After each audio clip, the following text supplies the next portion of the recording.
TV UAC y el Centro de Investigaciones Interdisciplinarias presentan Tiempo y Memoria, con Cecilia Figueroa. Comenzamos. Buenas tardes, bienvenidos a Tiempo y Memoria. Hoy vamos a hablar de un tema que tiene que ver con el título de este programa, de memoria, olvido y su relación con las tecnologías, es decir, con la invención de la fotografía.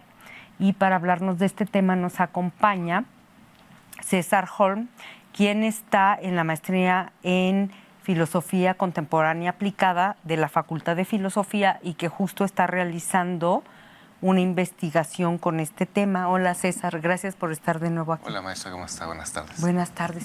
Platícanos de esta investigación que estás ya a punto de terminar. Memoria, olvido, tecnologías. ¿Cómo anclas la fotografía con esta intencionalidad o no intencionalidad? También, por favor, háblanos de eso, de como colectivo y como individuos, ¿qué sí recordamos y qué decidimos echar al bote de la basura, es decir, al olvido? Pues mira, la investigación tiene mucha coherencia con mi práctica profesional. Yo soy fotógrafo, docente en fotografía, me dedico a la teoría y es un tema que pues he desarrollado en mi práctica profesional. Esto es como docente, ese tema que todo el tiempo estoy trabajando. Además, la fotografía y la memoria y el tiempo son temas que no son un sine qua non, ¿no? O sea, no se da una reflexión sin entender lo otro. Entonces, yo llegué a esta investigación, fue lo que yo presenté como protocolo para la maestría y ese fue aceptado, pero porque yo ya tenía trabajo desarrollado al respecto. Se van a cumplir 3 años de un club de fotografía para adultos mayores, que tiene un nombre muy largo, Tejedores de Recuerdos, Hacedores de Memoria, y lo que hago es convocar a personas adultas, jubilados, que estén interesados en atravesar por su archivo, por su álbum familiar, para resignificarlo, para empezar a reelaborar los relatos, los discursos, y empezar a trabajar la memoria desde este material para que además pues tenga continuidad. Desde mi perspectiva y experiencia, pues como fotógrafo, tú te entiendes que la fotografía tiene más relación con el tiempo que con la luz. Nosotros pensamos que el efecto de la fotografía es aquello que ves. No, sino la permanencia de aquello que ves. O sea, hay una aprehensión. La fotografía en realidad, su cualidad máxima es la conquista de aquello que ves, la conquista de la luz y volverla permanente. Porque por ver, todo mundo que te cuente con el sentido puede ver. No, el tema de la fotografía es la aprehensión de aquello que ves y lo vuelve permanente. Entonces hay una relación del tiempo muy, muy evidente en ese sentido. Y la fotografía es una técnica que deviene entonces también en una tecnología. Y por ello es que a mí me pareció pues muy, muy lógico, no es el hilo negro, pensar que en realidad mucho de la memoria y mucho del olvido está vinculado con los procesos tecnológicos que nos rodean. Esto es, recordamos y producimos memoria a partir de experiencias, pero que sí, solo sí, podemos conservar a través de medios tecnológicos. Y el olvido igual. O sea, como bien el olvido puede ser un descuido técnico, un descuido del manejo del saber técnico, o puede ser una omisión, o puede ser un objetivo como es la obsolescencia. Entonces el olvido tiene un área muy amplia también de estudio y de trabajo, pero regularmente se trabaja más sobre la cuestión de la memoria. Y cuando hablamos de olvido, la mayor parte de los estudios, de los acercamientos que se tienen, es de un olvido que tiene que ver con un carácter político. Entonces de repente Elizabeth Yellin, por ejemplo, que es como la máxima autora latinoamericana, todo su trabajo versa sobre la memoria, sí, pero esta memoria del olvido, ¿no? Hay otros autores que también trabajan fuertemente, sobre todo autores del Holocausto, ¿no? Estos sobrevivientes del Holocausto que están convencidos que olvidar de repente una experiencia como esta provocaría repetirla, ¿no? Entonces hay una cuestión muy tensa entre memoria y olvido muy interesante, pero para todo esto la materialidad, la permanencia de estos recuerdos es a través de la tecnología. Tú dijiste que es un acto político el olvido. En ese sentido es obvio que siempre lo han dicho, por ejemplo, al que recuerdo es a Walter Benjamin, que dice que hay evidentemente una intencionalidad, ¿no? El hecho de que tú, César Holm, en tu práctica como fotógrafo, hagas esto sobre algo o sobre una circunstancia, un objeto, un acontecimiento, ahí hay una intencionalidad política, ¿verdad? Sí, cuando nosotros vemos una imagen, en realidad, el estudio de la imagen nos obligaría a trascender del efecto visual, del efecto de la imagen, para ir a establecer los criterios, la intencionalidad, el fondo que se tiene en la imagen. Entonces, cuando tú revisas una fotografía, no revisas solamente aquello que está frente a ti en ese momento, sino la intención que tiene de que eso permanezca. Y ahí, por ejemplo, pues tienes que ir un poco al estudio también del propio autor, su contexto, su ideología, y entonces estableces, bueno, la lectura ya no es solamente de la imagen de lo que está frente a ti, sino más bien de la intencionalidad y la justificación de que eso siga ahí.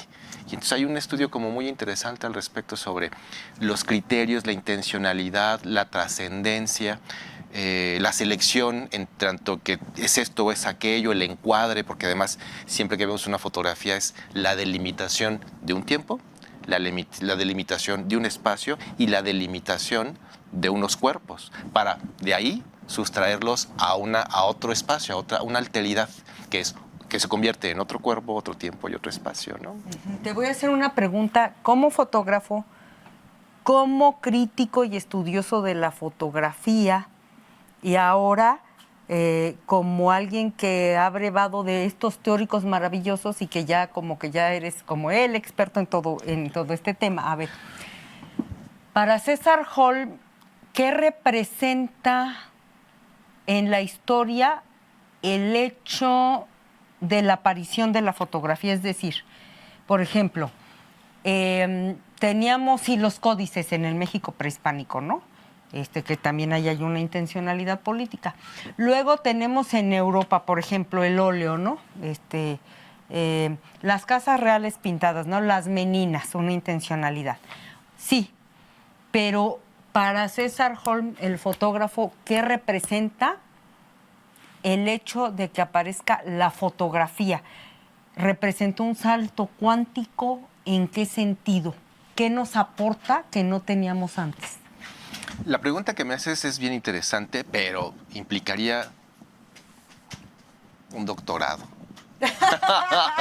Es tan importante esta pregunta porque, y además que me la hagas justamente en este año, o sea, estamos en este 2026, la ventana de Legras, la primera imagen de la que tenemos nosotros históricamente pruebas, cumple exactamente este año 2 siglos. Estamos hablando, es algo que me comprometo. De la imagen. Me comprometo a esa publicación de un libro sobre esta revisión de la fotografía durante estos 2 siglos. La ventana de Legras es el primer trabajo realmente que se logra a través de la fotografía, a partir de la primera técnica con la que logran la aprehensión, ¿no? Y cumple 2 siglos. ¿Qué ha pasado en estos 2 siglos y qué pasó después de ello? Hay una condición interesante de la fotografía, y es que en mi punto particular, y además es evidente a lo largo de todo este tiempo, el beneficio que trajo la fotografía fue este cambio de paradigma sobre la forma de habitar el mundo.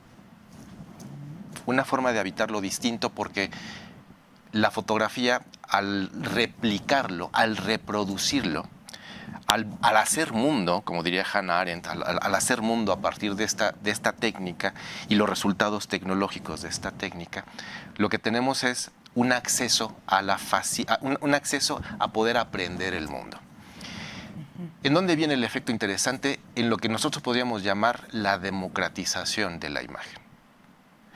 Porque lo primero que sucede con la imagen, con la fotografía, fue ir depurando la técnica de tal manera que cada vez fuera más efectiva, de mayor calidad y más económica. O sea, nace la fotografía como una técnica, y automáticamente también se generan industrias y se desarrollan procesos, y además la gente puede tener acceso a ello, a formas de producir imágenes, técnicas complejas, pero que en la facilidad de sus materiales les permitían replicar. Entonces, pues imagínate tú, piénsate tú hace 2 siglos y medio, lo que te costaría si fueras una persona pobre acceder a un retrato.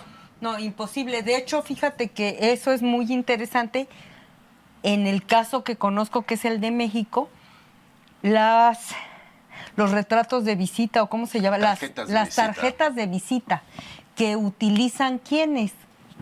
Maximiliano de Habsburgo, porque es la manera de hacer propaganda. A ver, ya acepté ir a gobernar a México, pero a ver, equipo de avanzada, vayan llevándole las fotografías de Carlota y mías para que todo el mundo nos empiece a querer, ¿no? Las tarjetas de visita. Y entonces los liberales republicanos, que eran muy austeros, dijeron, esa es la nueva forma de hacer propaganda.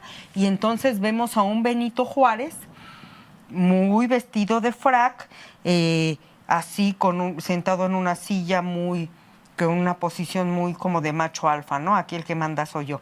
Y entonces, efectivamente, es al principio una técnica, un recurso para la élite. Pero fíjate, aquí te quiero preguntar otra cosa. Es tan escaso ese recurso que por eso el otro día platicábamos que en el siglo XXI, por eso a la gente le parece escatológico y macabro el hecho de que les digas, miren, fotografías post-mortem, en el siglo XIX y XX, principios del XX, les sacaban fotos a los muertos y los sentaban y les ponían unos palillos aquí, los maquillaban para que se vieran vivos. Y ahorita los chavos, o sea, yo a mis alumnos y alumnas cuando les enseño esas fotos se espeluznan y dicen, pero qué horror, pero ¿cómo? Porque ahorita se pueden tomar una selfie. Pero a ver, háblanos de ese contexto que ya va rumbo a la democratización, pero empezamos a democratizar en México la fotografía con los muertos, porque si no le tomamos una foto al abuelo que se acaba de morir, ya no la tuvimos nunca. Hay una cuestión interesante, ayer lo platicábamos en tu programa, pero hoy, como para darle otra parte, otra respuesta. Hay una cuestión interesante, es la relación que guardamos con la imagen de la muerte. Sí. Seguramente para las personas del siglo XIX, la experiencia de la muerte, si bien era mucho más inmediata, también no era tan profusa como lo es ahora. Entonces, la experiencia que tenemos de la muerte es que se te moría un familiar o se te moría un vecino, ¿no? Pero la experiencia que tenemos de la muerte hoy en día es, de verdad, difícil de detener. Las representaciones de la muerte están hoy en día en todas partes, ¿no? Es necesario abrir tu dispositivo y verás, ¿no?, que la desgracia humana te rodea. Y la ves en todas partes de forma simultánea. Esto es, estás viendo un decapitado aquí, estás viendo un suicidio de este lado, estás viendo un asesinato, estás viendo una serie de desgracias, situaciones en donde un poco me causa admiración un poco pensar cómo de repente podemos estar tan descolocados ante la fotografía post-mortem del siglo XIX y parte del XX y no espantarnos de lo que muchos periódicos, inclusive de distribución nacional, tienen todavía en sus portadas. Este juego de Eros y Thanatos, que son para generar ventas, ¿no? O sea, tienes a un decapitado frente a un escote, una mujer desnuda en una publicación aquí en México, ¿no? Por no decir la prensa. Ahí lo tienes, la nota roja. Es un poco raro de repente, pero tiene que ver con las formas en las que nos representamos con la muerte. Las personas del siglo XIX y del siglo XX no tenían la capacidad de ver toda esta desgracia y toda esta muerte, que aunque existiera, pues los medios de comunicación o los recursos no te daban para verlo todo. El problema es que hoy lo vemos todo de forma simultánea. Las formas de representación de la muerte de alguna forma nos hacen convivir con ella y asimilarla. Para la gente del siglo XIX y del siglo XX que tenía una pérdida significativa, necesitaba despedirse de ella y mantener el último recuerdo de ese ser querido a partir de una fotografía. En términos llanos suena como muy lógico, pues, comprensible. Porque no tenían una fotografía en vida de esa persona. Aunque la tuvieran, ¿no? aunque la tuvieran en vida, esta última era como este homenaje, este último adiós, es que no se me borre. Como, además, por favor, no nos vayamos muy lejos. Si alguien hace memoria o ha tenido la experiencia de ese último adiós, de esta última imagen en el féretro, ¿no? En la cama de hospital, de tener ese último recuerdo de esa persona querida, hay gente que se asoma y necesita verlo, porque además la muerte es algo que no comprendemos y por eso necesitamos pruebas de ella, necesitamos verla. Entonces entendemos de repente pues que la gente necesite comprobar que aquello que es tan terrible es real, está pasando. De lo contrario, pues es algo que no podemos comprender, no podemos asimilar. Por eso necesitamos pruebas, la fotografía es una prueba. Volviendo a tu investigación, te decía en el programa de radio que a mí me parece increíble cómo haces este vínculo y este salto como al vacío, que yo no sé cómo lo estás logrando, porque a mí me parece muy complicado, de primero estos teóricos, ¿no? A ver, para Hannah Arendt, ¿qué es la memoria? ¿Qué es el olvido? Para su exesposo, que tú te encontraste en la tesis, que era el exesposo y que era como la teoría contraria de en torno a memoria y olvido, ahorita nos cuentas, Sí, ¿no? sí, sí. Y también estudias obviamente a los teóricos de la fotografía, de estas tecnologías, de cómo impactan. Y ¡fum! Luego te vas a tu club de la tercera edad de asesores, de hacedores de ¿qué? Memoria. De memoria, tejedores de recuerdos, ¿no? Ajá. Y entonces dices, a ver, espérate, ¿cómo? Espérame, necesitas como 3 escaleras para ir de la teoría a la práctica, porque es algo que no siempre se logra. ¿Cómo le hiciste? Bueno, a mí me ayuda, a lo mejor, me ayuda mucho también tener 25 años como maestro. Soy maestro formal y yo comencé trabajando con niños, fotografía. Y los primeros 10 años de mi práctica docente fueron programas para infancias. Entonces, mi primer trabajo es hacer lo complejo, hacerlo accesible, digerible, al alcance inmediato para población infantil.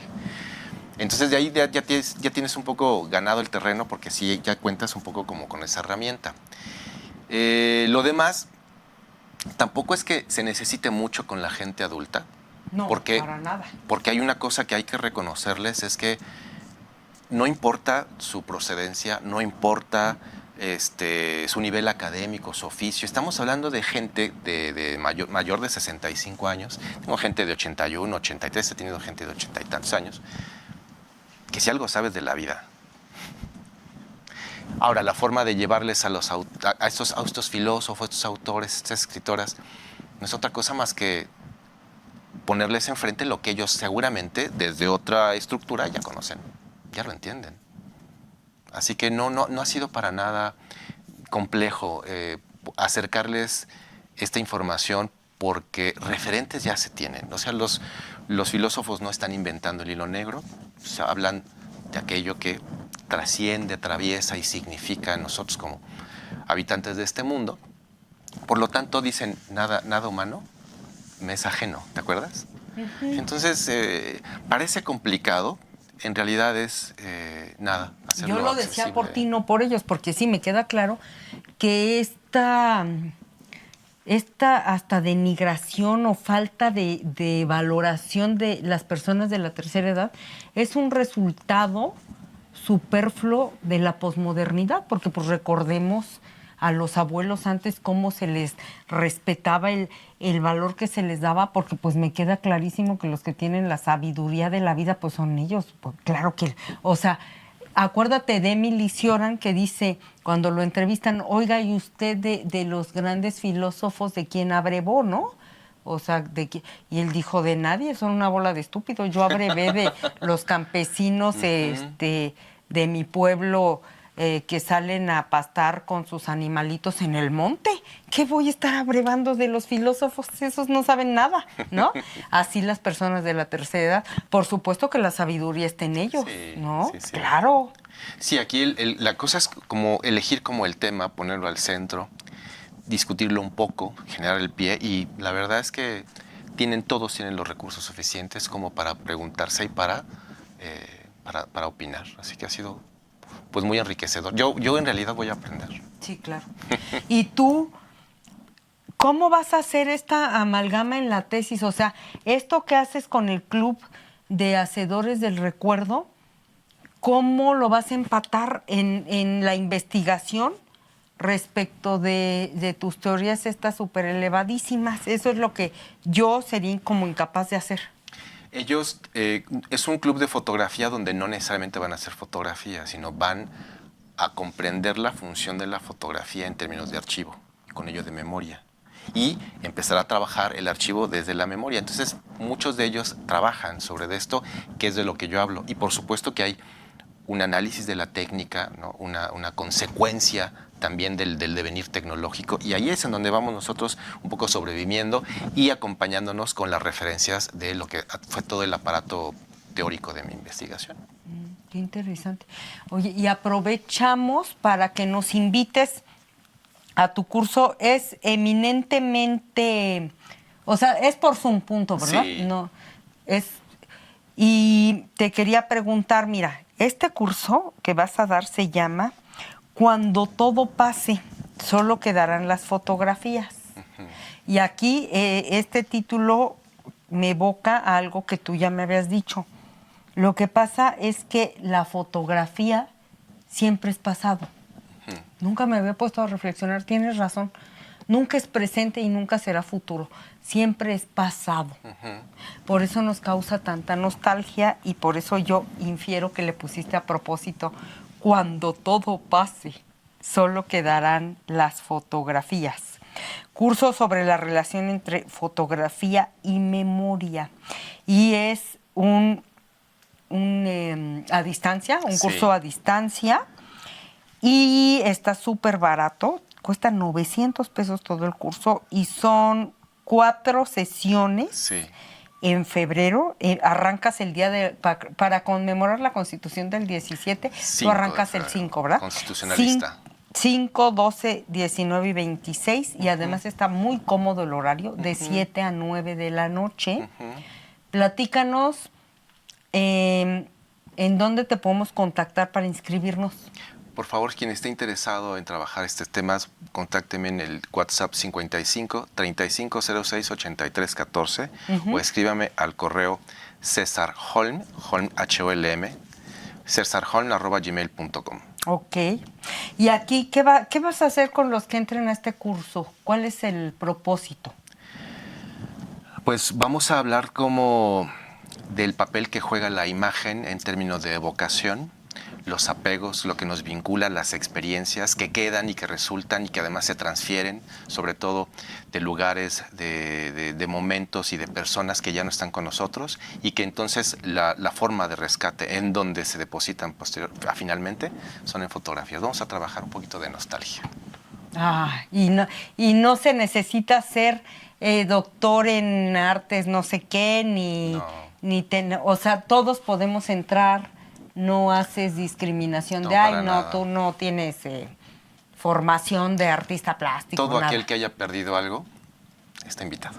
No, pues toda la humanidad. Ok, César. Pues muchas gracias por haber estado aquí.